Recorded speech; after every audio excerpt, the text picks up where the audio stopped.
I know you said you didn't want to hear from people like me, people that have not smoked. But I think once you hear my story, you'll understand why I went ahead and recorded a video anyway. One of my least fondest memories of my childhood is a lot of ear infections. And back then, a long time ago, a really long time ago, I may be older than you think I am or older than I look. You know, it depends on how old you think I look. But they didn't know how dangerous secondhand smoke was back in the day. You know, so they didn't have all these non-smoking places, and they didn't tell parents don't smoke around your kids. They didn't do none of that stuff back in the day. I mean, their parents would practically just blow smoke in your face. So I had two smoking parents, not one, but two smoking parents, and they smoked around me and my brother all the time, just constantly, because they were smokers. And they not only smoked around us a lot, but they took us to smoke-filled bars. They wasn't the kind of, leave kids at home alone. They would either take us over to our cousin's house, or they would take us where they were going when they was out drinking. And they took us to the bars, and the bars were just filled with smoke. So as a kid, I just kept getting ear infection after ear infection, and eventually that resulted in some nerve damage to my right ear.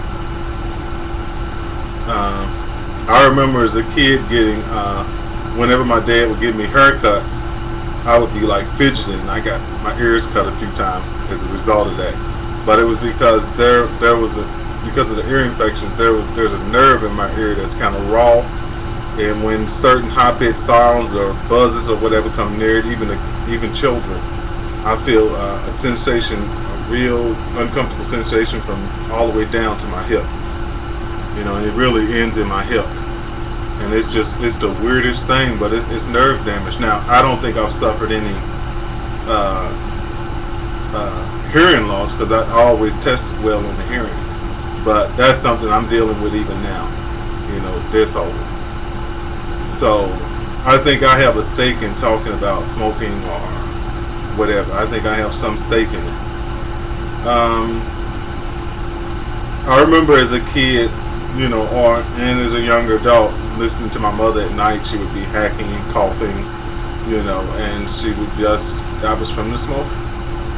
And I remember praying a lot of times that she would quit, that my parents would quit smoking, especially after I became a Christian. I was really praying like, God, please deliver them from smoking and all that kind of stuff.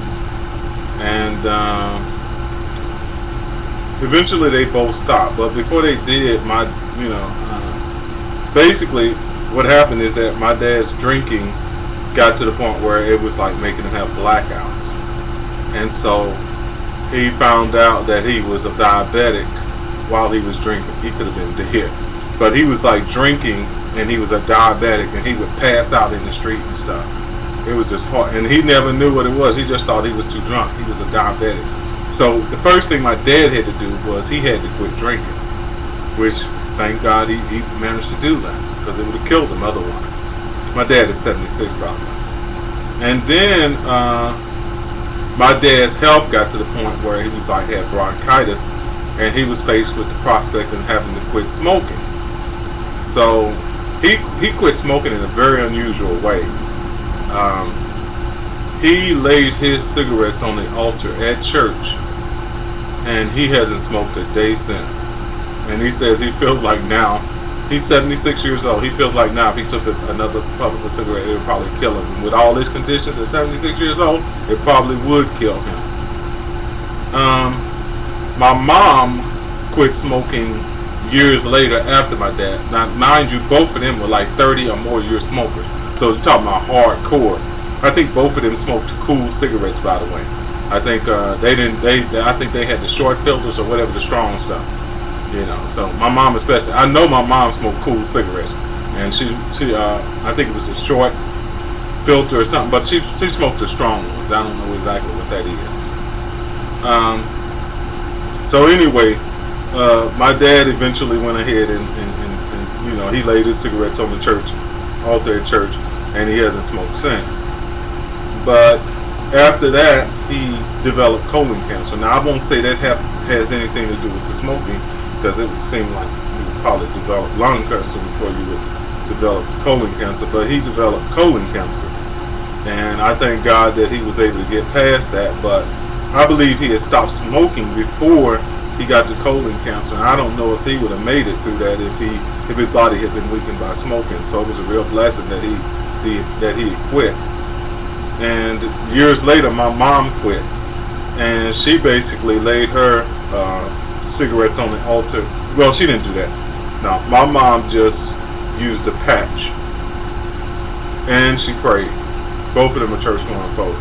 She just used the patch in prayer, and I think it was several attempts, but finally she was able to quit. So, I really do thank God that both my parents was able to quit.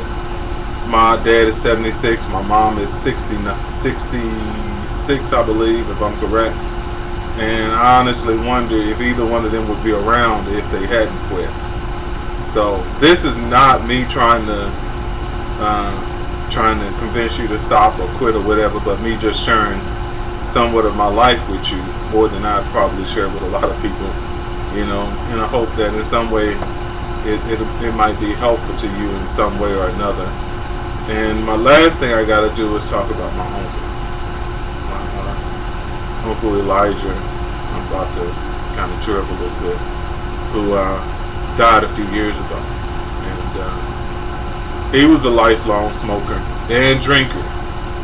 And I think he had done so much damage to his body that even though he quit drinking and smoking for many years, he kept getting cancer. It just kept coming back. And he would get it on the tongue, and they would take a little piece of the tongue off, and then he just kept getting cancer, like throat and mouth cancer, and they eventually had to cut where he couldn't even, had to do so much surgery that he couldn't even eat or drink anything. He had to be fed through a tube in his stomach, and but he continued on. He would be at the family reunions, watching everybody else eating everything and having a good time, and just he was still glad to be alive. But eventually the cancer came back, and it just spread through his entire body, and he died a few years ago. So, I just feel like it's important to share these stories with you, that maybe you might consider the idea of quitting. And I also have a last story about a man who told me about his brother, a guy on the job that told me that he had a brother that had been a lifelong smoker and was dying from cancer. And I think the last thing his brother asked him or said to him was, "Give me another cigarette." He walked out the room, and that was basically the last he ever heard from his brother, because he was just so disgusted he walked out the room. So I'm just saying all that to tell you this. I'm not passing judgment on you, because I tried smoking myself, and I just didn't like the dryness of the cigarette, didn't like sucking on something dry. Other than that, I probably would have been a smoker myself, because I tried it anyway, in spite of the, all the ear infections, which I didn't know about. Why it was that. I tried it, but I was just blessed not to try it. But I have been affected by smoking. I've been acquainted with it. Even now, if I, even into my adulthood, if I would go into certain smoking in smoke-filled environments, like on my job or whatever, my ear would start aching. I'd have to take an aspirin or whatever, So, even when you don't smoke, you can have lifelong problems from smoking, And I just want you to let you know all of this, so that maybe you might, think about quitting. And I know you might be angry that I did this, but I would rather make you angry than not do the right thing, than not do what I feel God is putting on my heart to do, which is to share my story with you. So God bless you and keep you. I hope like Ace's Wolf intends on doing, that you decide to quit smoking, and you're successful in quit smoking. So take care. I love you much. Bye bye.